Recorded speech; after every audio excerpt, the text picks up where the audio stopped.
가장 힘들었을 때가 있었나요? 작년도 정말 힘들었고요. 지금도 정말 힘든 상황이라고 말씀드릴 수 있는데, 사업이라는 게 정말 웃긴 게요. 축구 선수가 축구를 진짜 8년 동안 하면은 실력이 쌓이잖아요. 그렇죠. 프로에 입단하려고 하고 뭔가 이제 지명되길 바라고 뭔가 이제 좀 다른 티어로 올라가려고 하잖아요. 근데 그때 정말 힘들단 말이죠. 그래서 저도 이제 떡볶이를 8년 동안 팔다 보니까 프랜차이즈를 또 이제 4, 5년 이상 또 하다 보니까 이제 어떻게 해야 될지 너무나 잘 알겠는데, 네. 자금적인 문제도 있고 뭐 인력적인 문제도 있고 그다음 그런 상황적인 거, 네. 뭐 운적인 거, 인내의 시간과 그다음에 또 제 능력의 또 한계가 더 보이기 시작하더라고요. 그래서 이제는 방법과 전략과 제가 어떻게 하면 되는지는 다 알겠지만 나머지 에셋들이 또 다 잘 따라주지 않는 상황들이 또 오더라고요.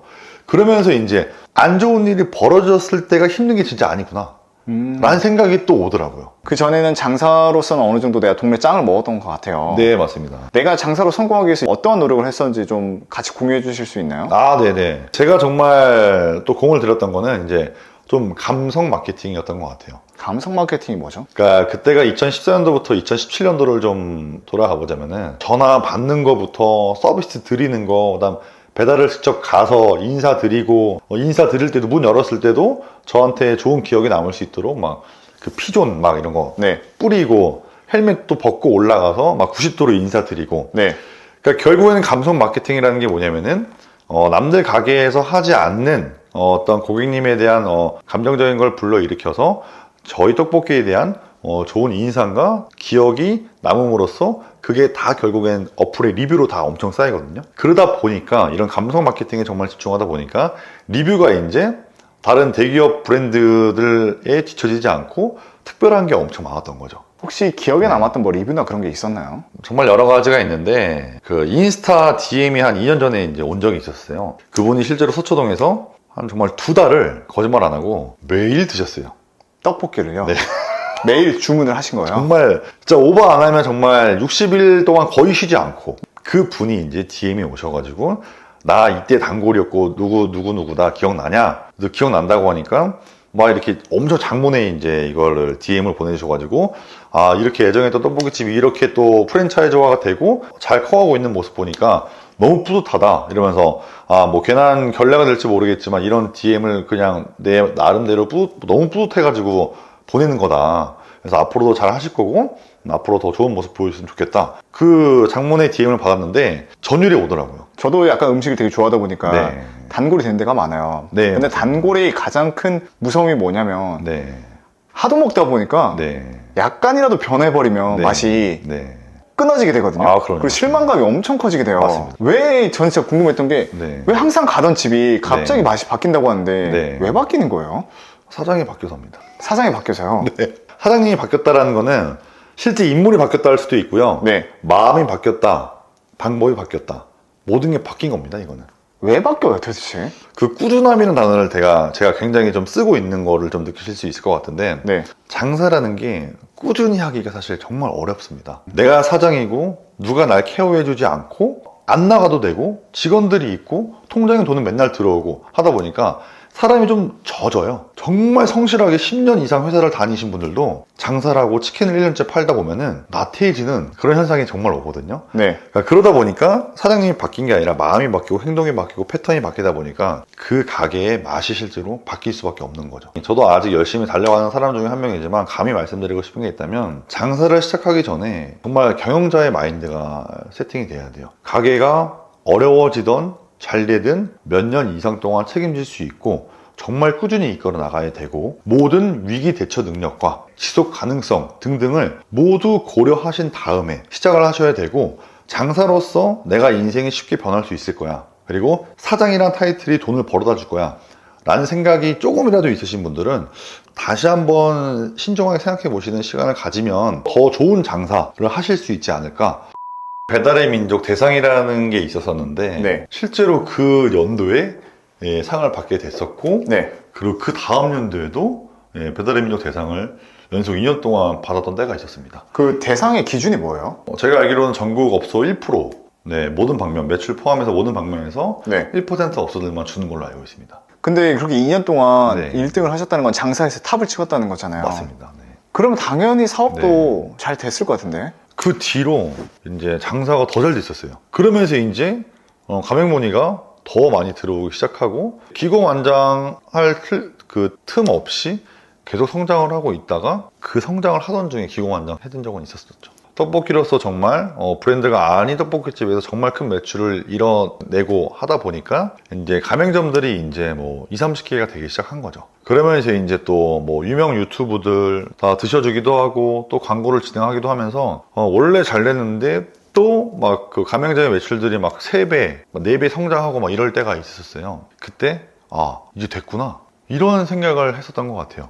근데 이제 됐구나라고 생각하는 순간부터 뭔가 실제 제가 했던 플레이가 뭐였냐면은 메뉴의 다각화, 보여지는 것에 굉장히 집중했던 것 같아요. 보여지는 거에 집중했다는 건 어떤 거죠? 그 예를 들어서 피자헛의 피자 메뉴가 열 몇 가지, 네.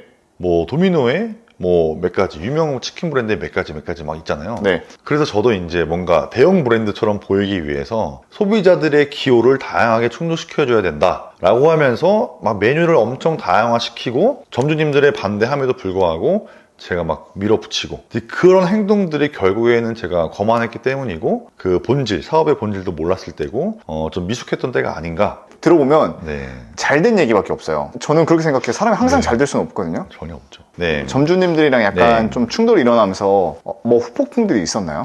그럼요. 어떤 게 있었어요? 쉽게 말씀드리면은 점주님들이 점점 이탈을 하기 시작했죠. 지금은 절대 그렇지 않습니다. 꼭 강조해드리고 싶고 실제로 내용 증명, 뭐 소송 이런 일도 사실 여러 번 있었었고요. 물론 결론적으로는 그 일을 다 잘 풀었습니다. 근데 하지만 그때 당시에는 왜 저한테 이런 일이 일어날까? 왜를 생각하기보다는 왜 나한테 이런 일이 벌어지지라고 좀 의아했던 것 같아요. 그러다 보니까 그때는 정말 멘붕이 왔었고 사무실에 나가기가 무서운 거예요. 네. 근데 결국에는 또 제가 회피하고 있는 제 모습을 보니까 사업이 이러다가 망하는 거구나. 결국에는 내가 정신 차려야 되고 내가 이 과정을 이겨내지 못하면 결국은 내가 무너지고 더 사기꾼이 돼버리는 거네 라는 생각이 또 오더라고요. 해결하려고 다 찾아다니고 정말 고개 숙여 사과드리고 잘 배우면서 또 점점 잘 익어가면서 지금에 다시 한번 또 변곡점을 그리려고 하고 있지 않나. 서초동에서 몇 년 계셨어요? 서초동에서 한 4년 이상이 됐습니다. 그럼 4년 있으면서 네. 그 상권에 어떤 업종이 들어오고 어떤 장사가 들어가고 네. 어떤 장사가 나가는지를 다 봤을 거 아니에요. 그럼요. 망한 사람들의 공통점이 있었나요? 안 되면 안 한다. 그게 무슨 말이죠? 가게가 들어왔을 때 장사가 안 되는 건 누구나 파악할 수 있거든요. 네. 네, 어플만 봐도, 가게를 지나만 봐도. 근데 장사가 안 되면 접어요. 원래 그래야 되는 거 아닌가요? 근데 문제점은 또 다른 장사를 시작한다는 게 문제점이죠. 선생님이 봤을 때 안 됐을 때는 어떻게 해야 돼요, 도대체? 솔직히 말씀드리면 아이템의 문제는 없어요. 제가 만약에 지금 찜닭을 판다고 해서 제가 망할까요? 아니요.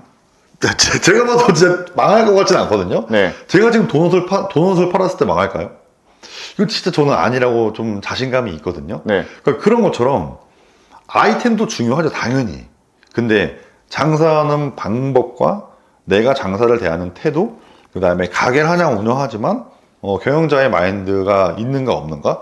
전 그게 더 중요하다고 생각해요. 근데 대부분 빨리 없어지고 생기고 그러신 분들 보면은 좀 책임감이 좀 더 결여가 돼 있으신 분들이 조금은 더 많은 것 같아요. 사장님도 딱 봤을 때 네. 길 가다 보면 어떤 네. 상가가 오픈을 하면 네. 저기는 좀 위험한데 저기는 약간 금방 얼마 안 가서 망할 것 같은데? 네. 라고 말을 해본 적이 있으세요? 왜 있죠? 어떤 데서 그런 게 포인트가 보여요? 여긴 망하겠다. 두 가지 측면이 있습니다. 제가 소비자 입장에서 갔을 때 여기 망할 것 같다라는 관점이 있고, 네. 하나는 너무나 좋은 상권에 기반이 없는 브랜드가 들어가면은 네. 무조건 망하는 것 같더라고요. 결국엔 유지하기가 굉장히 힘들거든요. 좋은 상권에 가면은 무조건 장사가 잘 될 거라는 이제 생각을 가지신 분들이 있는데, 그거는 전략과 자본과 인력과 모든 게 뒷받침이 돼야 되는 이제 케이스고요. 네. 그리고 반대로 소비자 입장에서 갔을 때 망하는 가게들은 음식의 컨디션, 그다음 매장 분위기만 봐도 느껴집니다. 이제 어느 정도 진짜 장사에 도가 트셨네요. 아, 네.